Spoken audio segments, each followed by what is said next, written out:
कितने बजे से लगाए थे? 3 बजे से थोड़े, 4 बजे से था ना? बच्चा बोल रहा है 3 बजे। चलिए बच्चों, very good afternoon to all of you.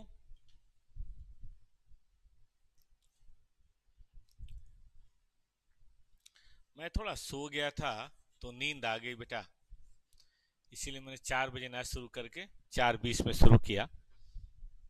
चलिए, तो देखिए हम लोगों ने अभी तक इस बैच में मेथड ऑफ कॉस्टिंग पढ़ा है। कर लिया आप लोगों ने? एक बार ठीक से रिवीजन हो गया। अब इस महीने में हमें 2 काम बेटा करना है। एक तो करना है, बताइए बताइए, टेक्निक ऑफ कॉस्टिंग, और एक करना है बेटा एलिमेंट ऑफ कॉस्टिंग, है ना?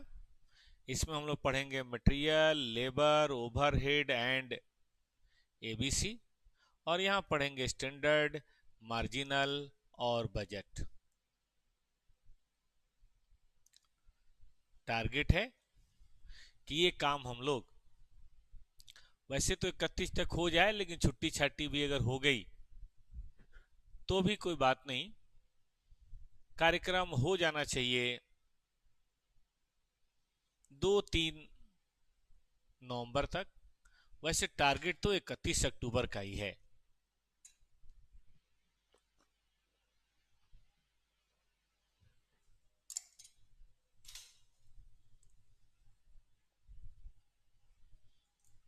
तो जैसा कि प्लान है हम लोगों का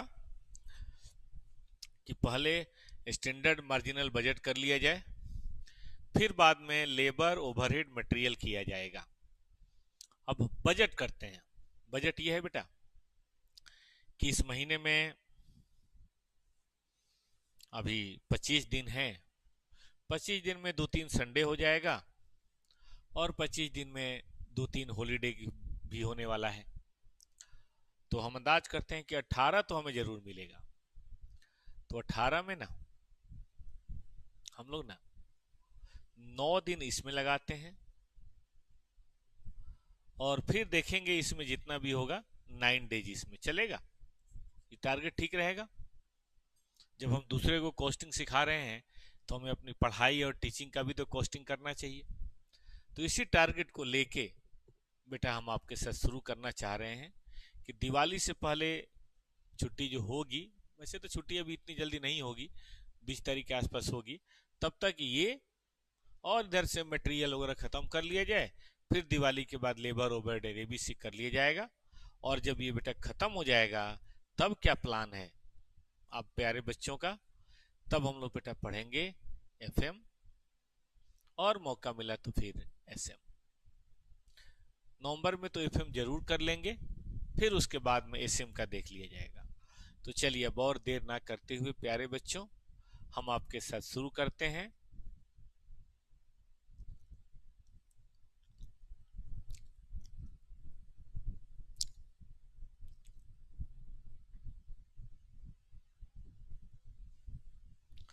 स्टैंडर्ड कॉस्टिंग बड़ा ही एग्जाम पॉइंट ऑफ व्यू से इंपॉर्टेंट। देखो अभी मैं जो भी बात करता हूँ ना बेटा, एग्जाम पॉइंट ऑफ व्यू से करता हूँ।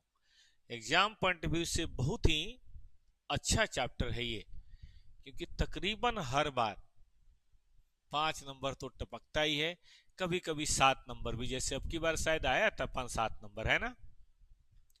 चलो, डिटर्मिनेशन ऑफ वेरियस, वेरियस गलत लिखा है, वेरिएंस होना चाहिए। वेरिएंस, ये नोट्स है ना आप सब बच्चों के पास? सबने डाउनलोड कर लिया है ना? Of actual cost from standard cost, मतलब एक्चुअल कॉस्ट क्या है और स्टैंडर्ड कॉस्ट से कितना अलग है, इसी बात का डिटर्मिनेशन ही कहलाता है स्टैंडर्ड कॉस्टिंग।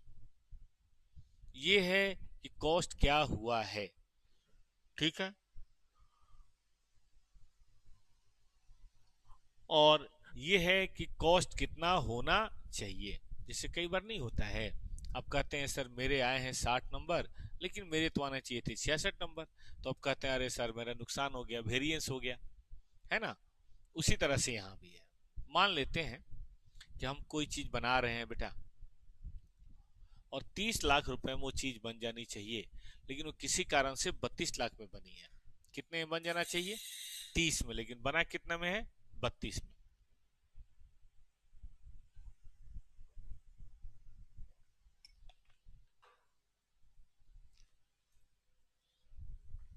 अब 30 के बदले 32 में बना है, बात तो गलत है, ठीक है।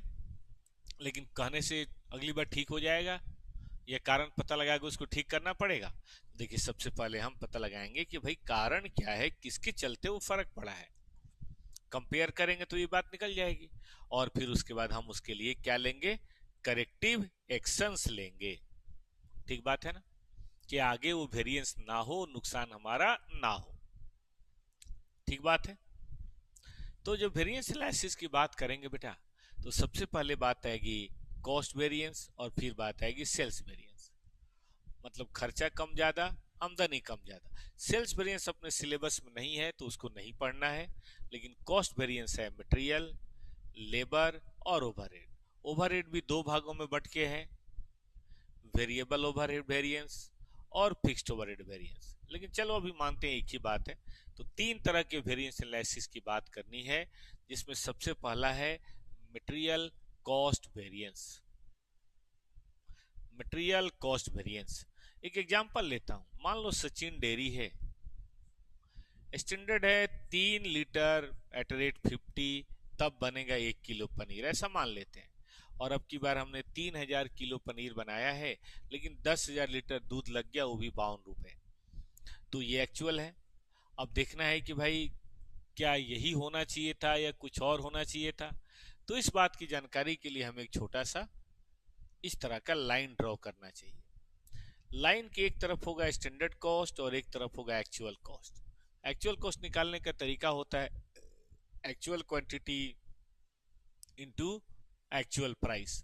अब मैं देख रहा हूं यहाँ पे बेटा एक्चुअल क्वांटिटी कितना है? 10,000 लीटर और 52 रुपए, यानी कि 5,20,000। होना कितना चाहिए भाई? देखो 1 किलो के लिए 3, तो 3,000 किलो के लिए, अगर 1 किलो के लिए 3, तो 1,000 किलो के लिए कितना होना चाहिए बेटा? आप ही बताओ। 1,000 किलो के लिए होना चाहिए मेरे ख्याल से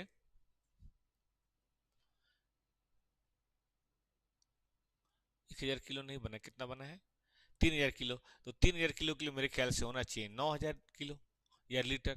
तो 9,000 लीटर वो भी कौन से रेट से होना चाहिए? 50 के रेट से, यानी कि 4,50। तो 4,50 होना चाहिए, 5,20 हो गया। फर्क कितना पड़ा बेटा? 4,50 होना चाहिए, 5,20 हो गया। तो फर्क कितना पड़ा माय डियर फ्रेंड? फर्क पड़ा 70,000 एडवर्स। इसको बोलेंगे टोटल मटेरियल कॉस्ट वेरिएंस 70,000, और चूंकि स्टैंडर्ड से एक्चुअल ज्यादा है तो इसे बोलेंगे एडवर्स वेरिएंस। मजे की बात बताऊं, एग्जाम में ये आपको बेटा हमेशा तकरीबन दिया रहेगा। बस ये आपको थोड़ा कैलकुलेट करना है। उसमें भी प्राइस तो दिया रहेगा, स्टैंडर्ड क्वांटिटी निकालना है कि 1 किलो के लिए 3 लीटर, तो 2, 3, 4, 5, 10, 5, 3,000, 4,000, 10,000 के लिए नहीं निकाल सकते, तो वो हमने यहाँ पे बेटा निकालना है। ठीक बात है, आगे बढ़े। अब एक्चुअल क्वांटिटी और स्टैंडर्ड प्राइस, मतलब एक बार ये सोचते हैं कि अगर ये जो भी क्वांटिटी लगी है, चलो कम या ज़्यादा बात की बात है, लेकिन प्राइस तो स्टैंडर्ड होना चाहिए। तो एक्चुअल क्वांटिटी हमारी लगी है 10,000 लीटर। काश वो 52 न लग के, चलो ज़्यादा लगे कम लगे बात की बात है, 52 न लग के 50 पे लगता तो क्या होता? तो जी 5 लाख होना चाहिए था। अगर केवल प्राइस का असर है, इसका मतलब 20,000, तो प्राइस वेरिएंस है 2 रुपए फालतू, और लगना तो 9,000 चाहिए। चलो प्राइस में नहीं भी फर्क होता तो 9,000 लगना चाहिए, लगा कितना है? 10, तो 1,000 तो फालतू ही लगा है ना। और 1,000 का फालतू लगना मतलब 50,000 रुपए के हिसाब से। ठीक है, तो ये 50,000, इसको बोलेंगे यूसेज वेरिएंस। ये 20,000, इसको बोलेंगे प्राइस। और कारण भी सिंपल है, ये प्राइस के चलते फर्क पड़ा है और ये यूसेज के चलते फर्क पड़ा है। यूसेज के चलते फर्क पड़े यूसेज वेरिएंस, प्राइस के चलते फर्क पड़े प्राइस वेरिएंस। ठीक है बालक, तो ये तरीका है चीजों को कैलकुलेट करने का।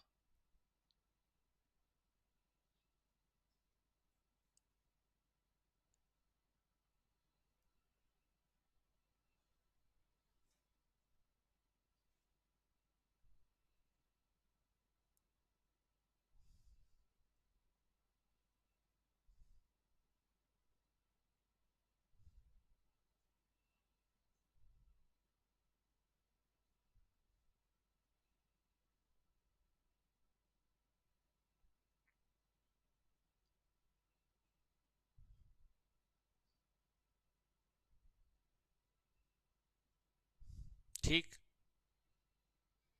अब आगे चलें बेटा। तो आपको बस केवल एक्चुअल क्वांटिटी निकालनी है कि total standard quantity of actual production, और ज्यादा मेहनत नहीं करनी है। ये जनरली क्वेश्चन में दिया होगा, ये जनरली दिया होगा, ये जनरली दिया होगा, बस ये निकाल लेंगे तो काम हो जाएगा। चलिए एक और बात करते हैं। एक शर्ट बनाने में 1.2 मीटर फैब्रिक लगता है 150 रुपये पर मीटर। 1 लाख शर्ट बनाए हैं, 1,30,000 मीटर लगा है और 150 रुपये का ही रेट है। ठीक है बेटा, तो देखिए बेटा, ऐसी सिचुएशन में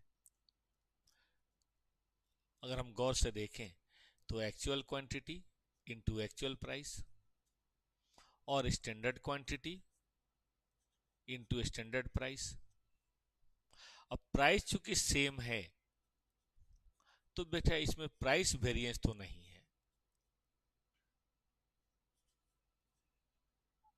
1,30 इंटू 150, प्राइस नहीं, 1 लाख कितना हो जाएगा ये, 1,22,000, 1,22,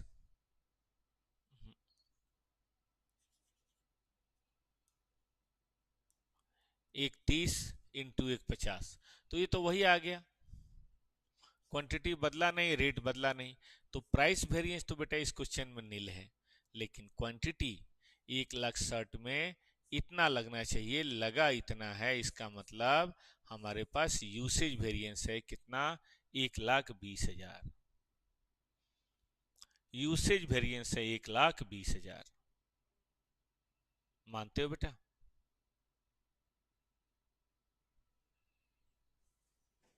ठीक बात है ना?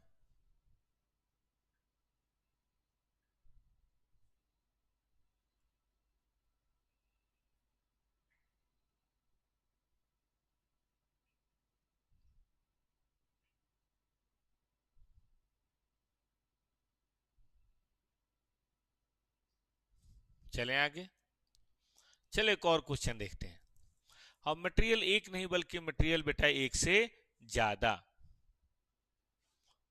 देखिए, गुलाब जामुन बनाने के लिए मान लेते हैं कि भाई 100 किलो गुलाब जामुन के लिए 40 किलो गुलाब मिल्क, 30 किलो चीनी, 5 किलो घी, मान लेते हैं ऐसा। ठीक बात है। ये है 200 रुपये, ये है 40 रुपये, ये है 500 रुपये। अब एक्चुअली जरा ध्यान दें, एक्चुअली 50,000 किलो गुलाब जामुन हमने बनाया। ये लगा मिल्क सॉलिड, छेना जिसको बोलते हैं, ये लगा चीनी और ये लगा घी। ये डाटा हमें क्वेश्चन में दिया रहेगा, उसका रेट भी हम कह सकते हैं एक्चुअल क्वांटिटी और एक्चुअल प्राइस। अब इसमें रॉ मटेरियल हो गया एक से ज्यादा, तो फिर ऐसे में प्राइस वेरिएंस तो तीनों में होगा। तो बताइए हम क्या करेंगे, हम तीनों का अलग अलग कैलकुलेशंस करेंगे। ठीक है ना? तीनों का हम अलग अलग कैलकुलेशंस करेंगे मेरे प्यारे बच्चों।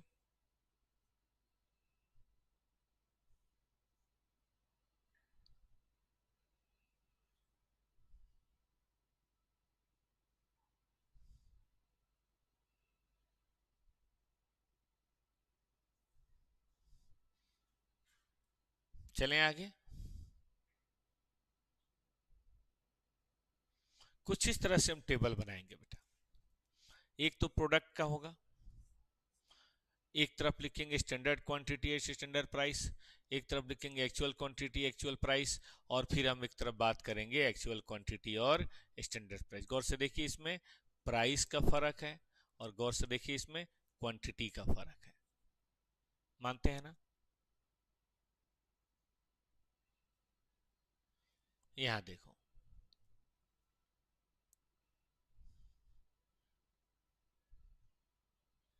देखो बेटा, एक तो यहां से सीधा कॉपी कर लेना है, 22,000 गुने 220, 14,000 गुने 38, 260 गुने 250 कर लिया, तो इसमें तो कोई दिक्कत होनी नहीं चाहिए।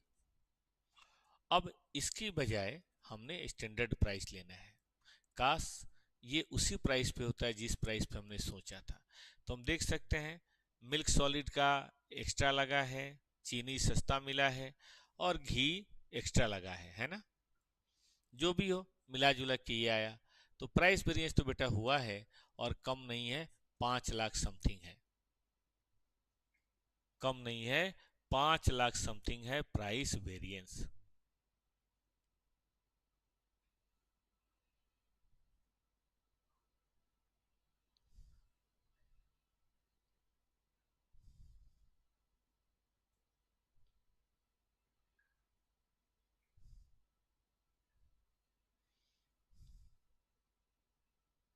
ठीक है,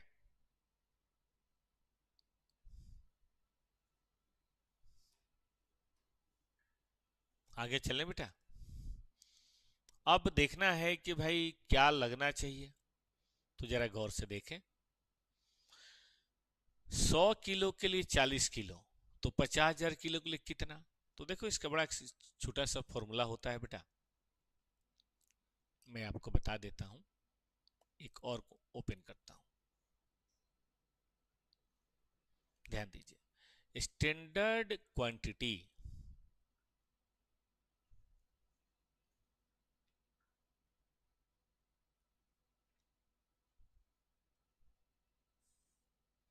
फॉर एक्चुअल प्रोडक्शन यूनिट बराबर actual unit produced into input output ratio. मतलब कितना इनपुट करना होता है कितने आउटपुट के लिए। सुना आपने? कितना इनपुट करना होता है कितने आउटपुट के लिए। तो देखिए एक है क्या ये, और दूसरा क्या है, तीसरा क्या है। मिल्क सॉलिड हमें पता है 100 किलो के लिए 40 किलो चाहिए। आप बोलेंगे सर आपको कैसे पता? यहाँ पता है ना, 100 किलो के लिए 40 किलो,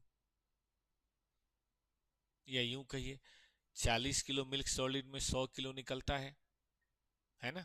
तो 100 के लिए 40, तो बेटा 50,000 के लिए कितना एक एक नियम से निकल सकता है। और देखिए साहब, 100 किलो के लिए 30 किलो चीनी चाहिए, इनपुट आउटपुट रेशियो यही है ना? तो 50 के लिए कितना, 5 लीटर या घी चाहिए किलो में, तो इसके लिए कितना, ये निकल गया हमारा स्टैंडर्ड क्वांटिटी। बस सजा देना है। अगर हम इस स्टैंडर्ड क्वांटिटी को यहाँ सजा दें बेटा और प्राइस यहाँ सजा दें, तो क्या निकल गया ये, total standard quantity eight standard price. तो लगना ये चाहिए, लगा ये है, तो ये कौन सा वेरिएंस हुआ, यूसेज। और लगना ये चाहिए, लगा ये है, ये प्राइस। और दोनों को बेटा जोड़ दीजिए।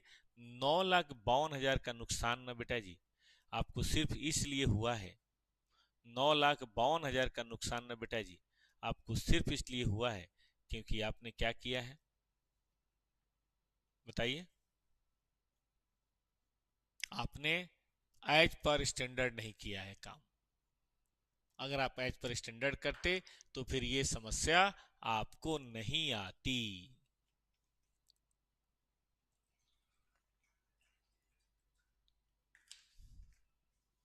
ठीक है, तो इस तरह से बढ़िया से टेबल बनाई बेटा। स्टैंडर्ड कॉस्टिंग में और कुछ होना ही नहीं है। आराम से मैं 3 दिन में पढ़ाता हूँ। एक दिन मटेरियल, एक दिन लेबर और वेरिएबल, और एक दिन फिक्स्ड। ठीक रहेगा ना? जल्दी नहीं करता मैं।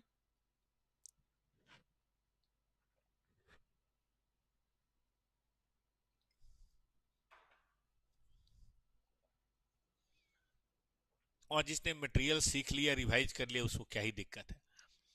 अब इधर आइए, प्राइस वेरिएंस का तो कोई आगे डिवीजन नहीं होता, प्राइस वेरिएंस तो प्राइस वेरिएंस ही है।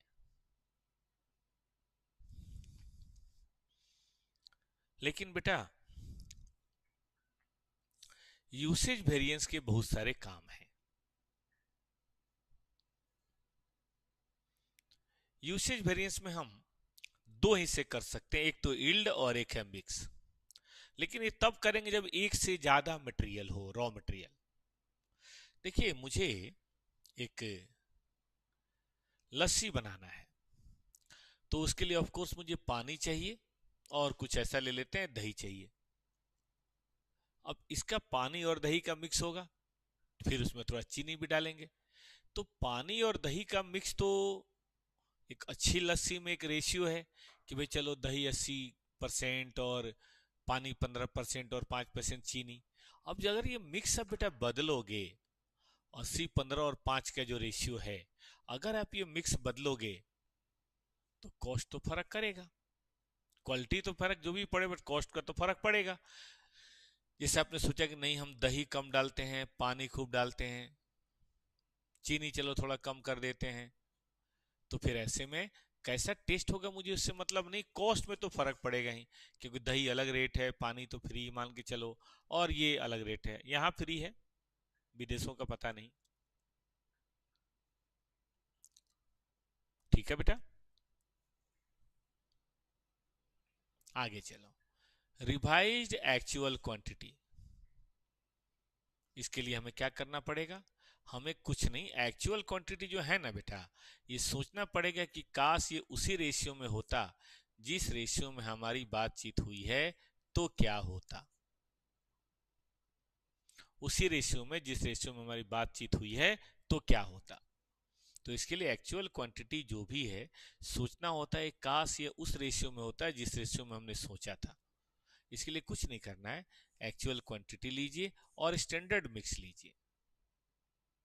ठीक है, एक्चुअल क्वांटिटी लीजिए और स्टैंडर्ड मिक्स लीजिए बेटा। ठीक है, अब स्टैंडर्ड मिक्स जो आप ले रहे हैं ना, ये आपको समझना कैसे है, मैं आपको समझाता हूं बेटा।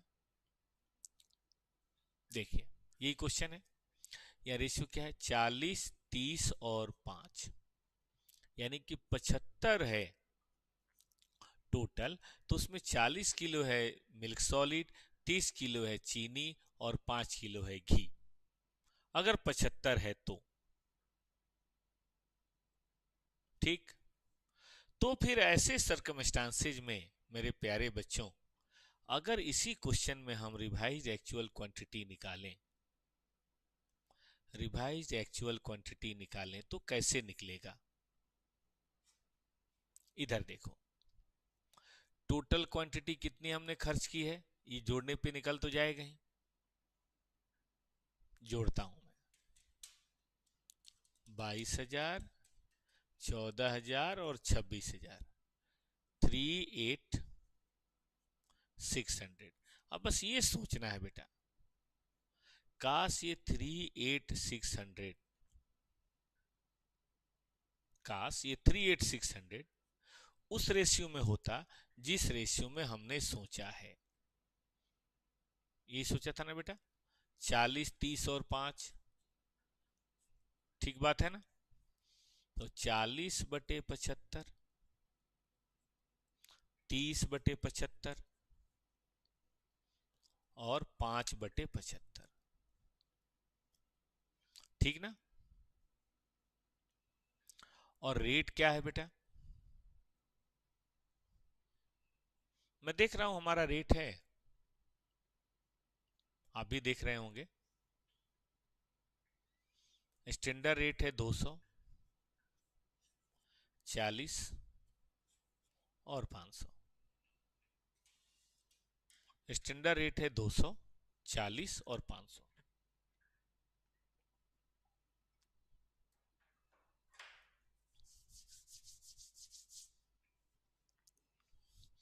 क्या ये ठीक है बेटा?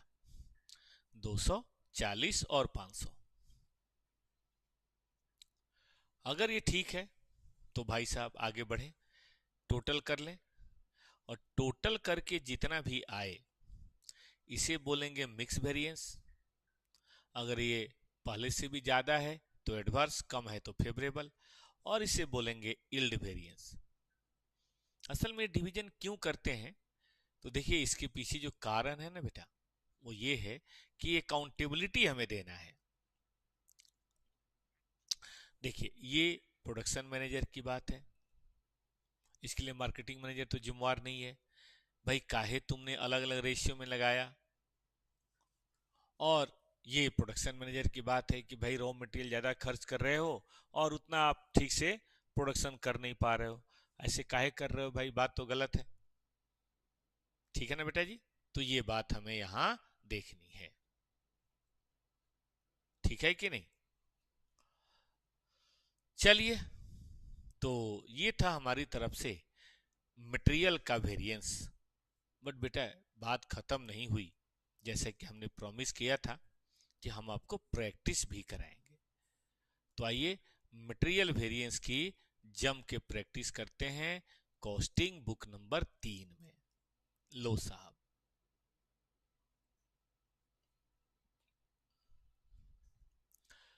ये स्टडी मटेरियल का क्वेश्चन नंबर 2 है। एक ही मटेरियल है तो ये तो बड़ा आराम से बन जाएगा, है ना। पढ़ो। 70 kilo finish product, price of material कितना, 1 रुपए। ये है स्टैंडर्ड।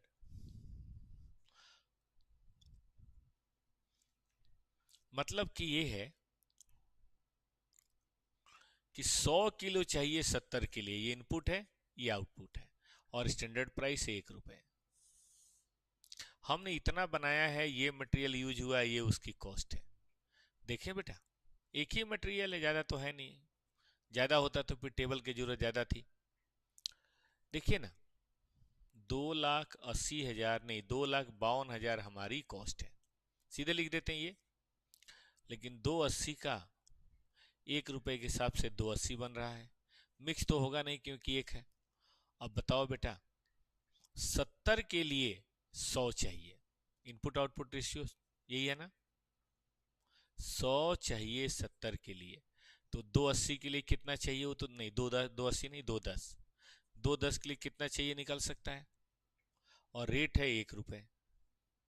तो प्यारे बच्चों अगर हम इसका टोटल कर लें, इसका टोटल कर लें, तो आप बताओ क्या ये वेरिएंस मटेरियल यूसेज वेरिएंस और ये वेरिएंस मटेरियल प्राइस वेरिएंस और दोनों मिला के टोटल मटेरियल कॉस्ट वेरिएंस निकाल सकते हैं।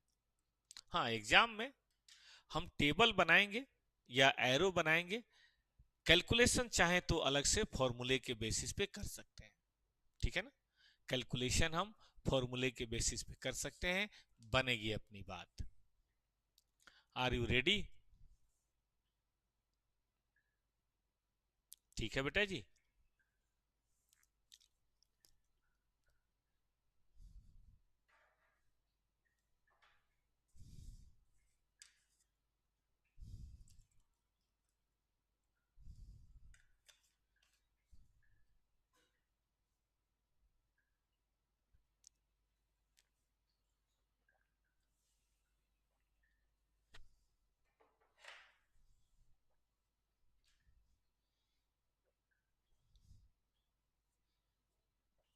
चलो ये देखो 40% ए और 60% बी चाहिए, 20 रुपए किलो 30 रुपए किलो है, 10% लॉस होता है, यानी कि 100% इनपुट करेंगे, 90% आउटपुट होगा। ये इनपुट है ये आउटपुट है, रेशियो याद रखिएगा। कॉस्ट रिकॉर्ड ये बताता है कि हमने इतना किलो मटेरियल और इतना किलो ये यूज किया, quantity produce 182 kilo of good product है। आपको ये वेरिएंस बताना है, इसमें हम रिवाइज क्वांटिटी भी निकाल सकते हैं बेटा, कोई प्रॉब्लम नहीं है। तो देखो सबसे पहले यहां तो ये सजाई देना चाहिए, material A material B, 90 kilo गुने 18, 110 किलो गुने 34, और जो आए उसे लिख ही देना चाहिए। कैलकुलेशन तो कर लेंगे ना आप। अब एक्चुअल क्वांटिटी 90 किलो, 110 किलो, लेकिन प्राइस हमें लेना है एक्चुअल। तो देखिए प्राइस कैसे लेंगे बेटा, एक्चुअल देख लीजिए आप भी। सॉरी, प्राइस हमें स्टैंडर्ड लेना है ना। चलो स्टैंडर्ड प्राइस देखो यही है ना, 20 रुपए ए का, और फिर इसका हम देख रहे हैं 20 रुपए और 30 रुपए है। ठीक है भाई, 20 और 30, यही है बेटा। जो भी आएगा ये निकाल के रख सकते हैं। अब दोनों मिला के 200 किलो है। हमारा टारगेट ये था कि भाई ये जितना भी किलो है वो 40 और 60 के रेशियो में होना चाहिए। हमने क्या किया, वो मारी एक गोली, 40 और 60 के रेशियो में होना चाहिए। ये 20 है और ये 30 है। क्या बेटा ये कैलकुलेट कर सकते हैं?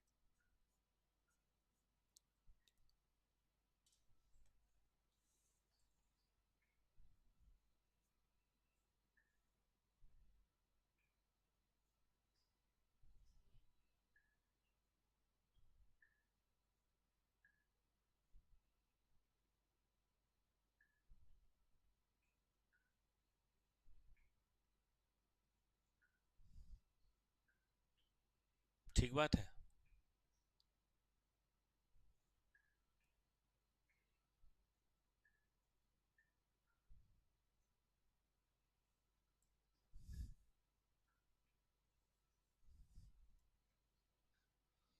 और स्टैंडर्ड क्वांटिटी की अगर हम बात करें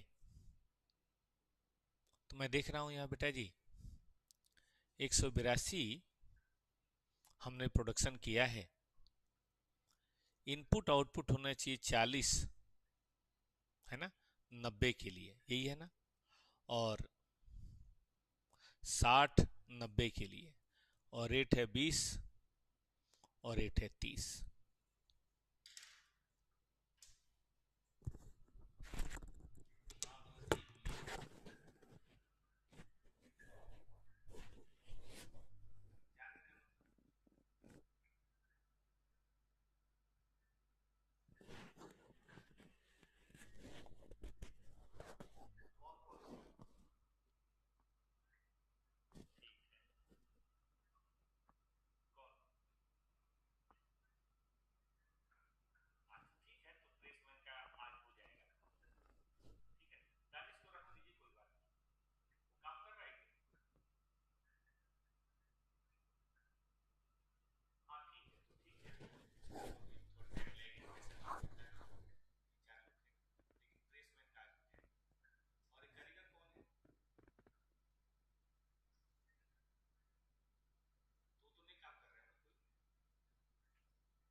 तो ये रहा हमारा।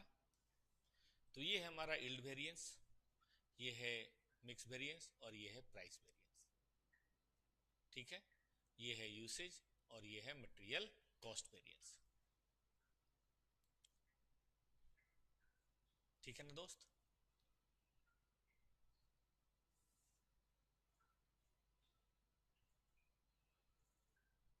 सब लोग बढ़िया से देख लीजिए, तो कैलकुलेशन हो रहा है ठीक। बस यही करना, और इसमें कुछ थोड़ा ना करना होता है, और कोई क्वेश्चन होता ही नहीं।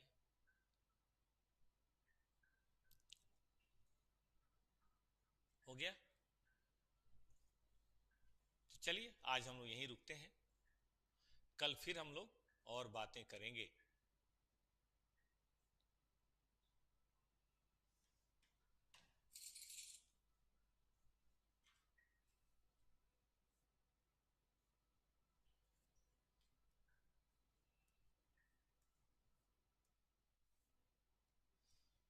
और हम लोग पढ़ेंगे लेबर वेरिएंस। थोड़ा टाइमिंग, थोड़ा सा कभी कभी फ्लेक्सिबिलिटी रखिएगा। क्या ना, फेस टू फेस में सामने बच्चे बैठे हैं तो आदमी उसी समय, यहाँ बच्चे नहीं होते कई बार थोड़ा मानसिक रूप से हम लोग आगे पीछे हो जाते हैं। फिर भी एक हम लोगों ने टेंटेटिव रखा है कि अकाउंट बेटा 1:30 से 2:30 तक, और कॉस्टिंग 4 से 6, 5। ये जो टाइमिंग है ये थोड़ा हम लोगों ने रेस्ट के लिए रखा हुआ है, क्योंकि सुबह से क्लास होती है ना बेटा फेस टू फेस, आप तो जानते ही हैं। तो ये हम लोग टाइमिंग अपने रखे हुए हैं, यहीं पे हम लोग आपको एग्जाम तक कम, थोड़ा थोड़ा करके भी, लेकिन कंप्लीट हम लोग कराएंगे, कॉस्टिंग भी, अकाउंट भी और एफएम भी। जहां तक मुझे लगता है कॉस्टिंग हम लोगों ने 33% तो कर ही लिया, एक बुक कर लिया। अकाउंट भी मुझे पर्सनली लग रहा है कि एस हम लोगों ने 40% कर लिया, तो पूरे सिलेबस का 30% तो हो ही गया होगा। ठीक है ना। अब बचा हुआ कॉस्टिंग यहाँ कंप्लीट हो जाएगा इसी महीने में, ये 30% खत्म होगा, और फिर आगे 30% नवंबर में खत्म होगा। किसी भी सूरत में कॉस्टिंग एफएम और अकाउंट मेरा टारगेट है कि 30 नवंबर तक बेटा खत्म कर दें एक बार, और दिसंबर में फिर करें फास्ट ट्रैक रिवीजन। ठीक है ना। Thank you.